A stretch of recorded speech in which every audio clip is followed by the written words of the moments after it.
Not all financial advisors are created equal. Discover how the comprehensive advisor standard sets the bar for transparency, integrity, and putting your best interests first every time. Welcome back, everyone. I'm Sophia Yvette, co host and producer, back in the studio today with Cody Stansell, Senior Wealth Advisor for Steadfast Wealth Planning. Cody, how's it going today? Hey, Sophia, doing well. Good morning. It is almost school time, and with three kids that age, it's we're ready for them to be back in school, routine. It's all healthy. So yeah, we're doing well. Awesome, awesome. Great to hear that you're managing, Cody. Yeah, it's a dog days of summer.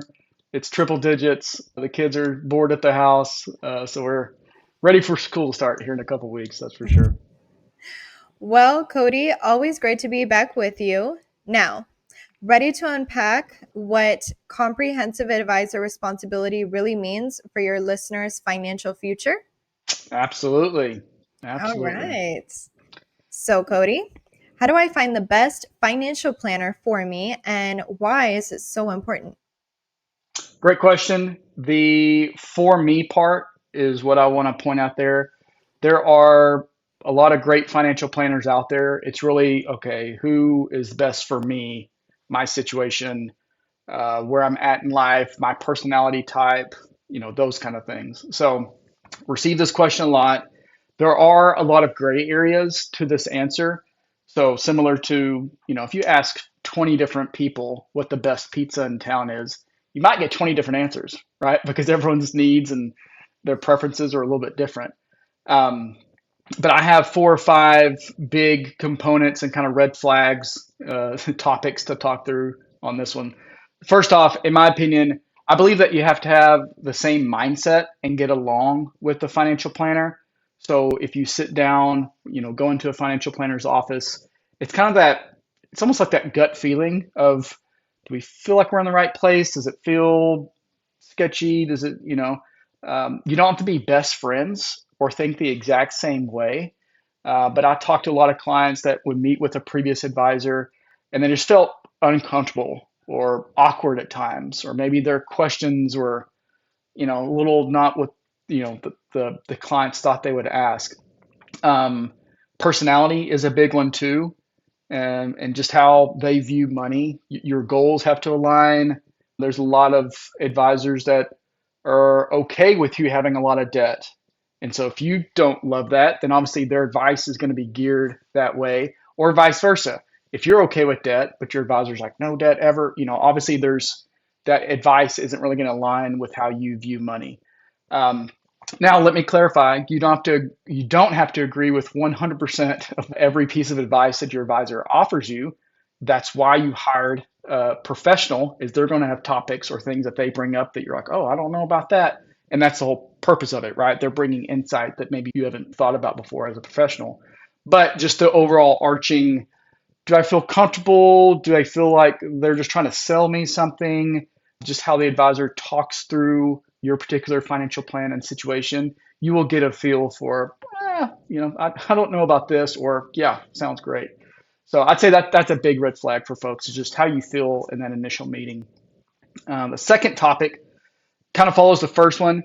If they feel like a salesman, and we all know what it feels like to be sold to, right? Whether someone knocks on your door and they're a roof inspector wanting to fix your house or fix your roof, or you walk into a car lot and everyone's dealt with a car salesman before. We all know what it feels like to be sold to, right? And in our business, unfortunately, there are very good salesmen in our business that aren't great financial planners, but they're very good salesmen, right? And so that kind of stinks for a lot of clients. There's also a lot of firms that have different advisors that you talk through during the process. So you might come in, meet with an advisor and his team, and they're kind of the salesman type process. And then you say, yeah, sounds good. What's the next steps? But then you meet with another advisor and the team, and they're your comprehensive planners. And it feels like, wait, what happened to those people that I talked to? And, it feels like a Mhm. process, and there's just some red flags there. Um, Let me see here. Yeah, and to make sure your timing is right too before you make a decision. A lot of salesmen if you feel pressure to make a decision that meeting, right? If like, oh, well, you got to decide today, that's a huge red flag as a salesman. For instance, we want to meet with clients however often that they would like to meet before making a decision. So if I'm meeting with someone for the first time, sometimes they're ready to go, and I say, let's hold off. Let's meet again to talk about this, this, and this. It gives you time to think of some questions that you may want to ask in the next meeting. Sometimes we meet with folks 2, 3, 5 times before they actually come on board as a client. So we want, I always say, I don't have customers.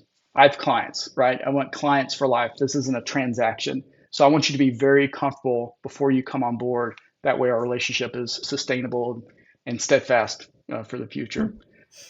For the third topic, and is just the areas of focus in the practice, right? Do you need a lot of tax planning because you're selling a business or you own a business, you have payroll needs, or you're selling property or some other big taxable event in your life, and you're looking for a lot of tax planning? Well, obviously, look for a firm that puts a lot of emphasis on tax planning, right? Um, our industry used to be either just investment management, so think of just investments, or an insurance based firm, right? And there's obviously big differences between the two.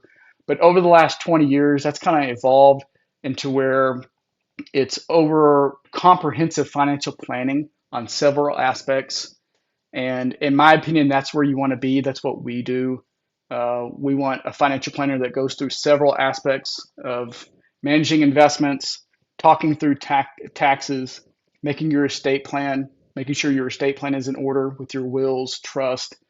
If you receive stock options or restricted stock from your job, talking through that as well. That way you are getting a comprehensive view on all your money and not just being sold an insurance product, or just your advisor just manages your investments but doesn't do any of these other topics that you would love to have advice on. I'm a certified financial planner myself, so Cody Stansell, CFP.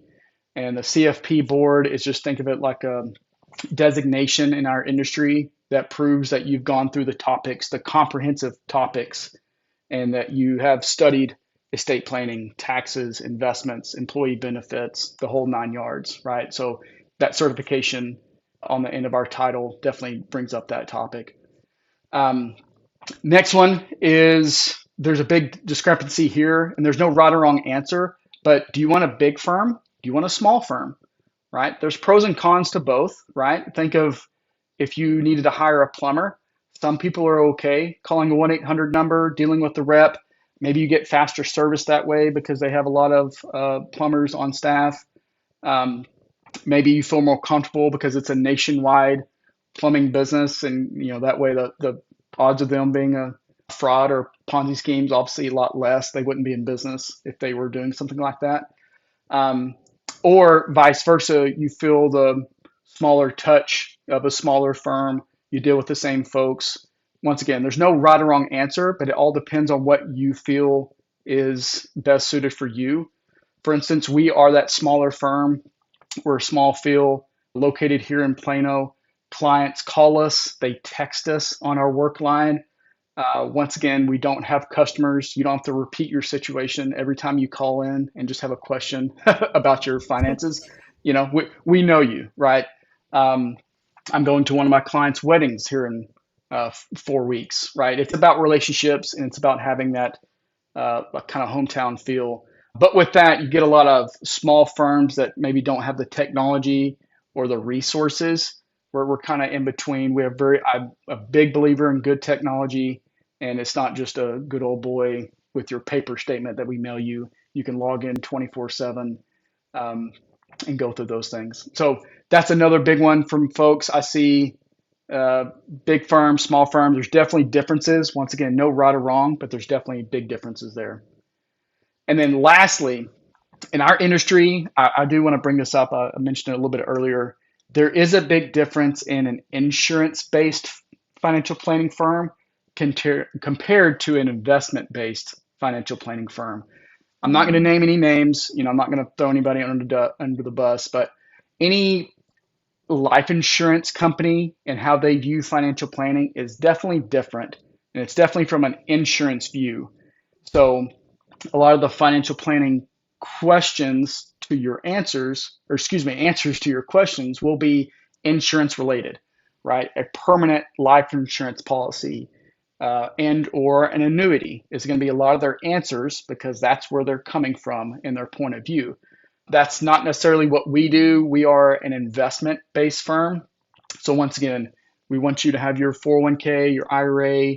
It's a mutual fund. Look at your money, stocks, bonds, and not an insurance view of your money per se. We don't want you to have a lot of debt. Um, Obviously, clients that have an insurance need and they need life insurance or disability insurance or they need guaranteed income, yes, then we are insurance licensed and we definitely have clients that have life insurance and annuities through us, but that's not how we view our recommendations to clients is, oh, you have to have this life insurance policy first, and yeah, we'll worry about planning for retirement later. That's definitely not what we do. We look at it from the opposite ends.